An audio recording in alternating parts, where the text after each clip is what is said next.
Hello friends, நான் இன்றைக்கி தக்காளி தொக்கு பண்ணியிருக்கேன். எப்படி பண்ணியிருக்கேன்னு பார்க்கலாமா? தக்காளி பழம் நல்லா வேக வச்சுருக்கேன். நல்லா வாஷ் பண்ணிவிட்டு நல்லா வேக வச்சுருக்கேன். நல்லா வெந்துருச்சு. அதனுடைய தோலியெல்லாம் பாருங்கள், அப்படியே ஒரு கையாலே பிக்காம வருது. ஒத்த கையாலே அழகாக பிச்சு எடுத்துடலாம். அது மாதிரி வருது பாருங்கள். இந்த மாதிரி எல்லா தக்காளியையும் அதனுடைய ஸ்கின்னெல்லாம் எடுத்துருவோம்.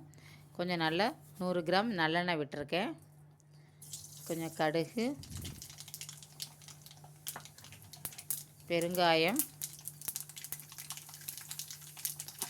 தாளிச்சிட்டு இந்த உரித்து வச்சுருந்த தக்காளி பழத்தை எல்லாத்தையும் அதில் எடுத்து போட்டுக்கலாம்.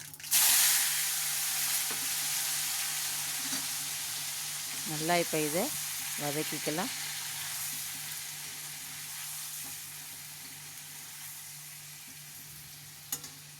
இது நாட்டு தக்காளி தான், அதனால் நல்லா புளிப்பு இருக்கும். உங்களுக்கு புளிப்பு வேணும்னா கொஞ்சமாக நீங்கள் புளியை கரைச்சி ஊற்றிக்கலாம். கொஞ்சம் மஞ்சத்தூள் போட்டிருக்கேன்,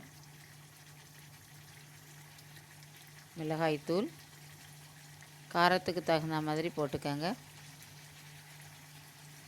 போட்டு நல்லா வெந்த பிறகு அந்த இதை வச்சு நல்லா நீங்கள் மற்ற வச்சு கூட நீங்கள் நல்லா மெசிச்சுக்கலாம். சால்ட்டு போட்டிருக்கேன்.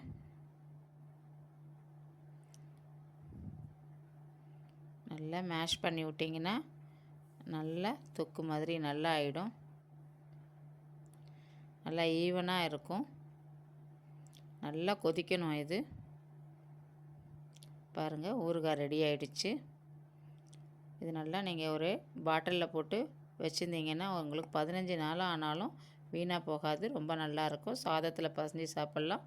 இட்லி தோசைக்கு சூப்பராக இருக்கும். தேங்க்யூ.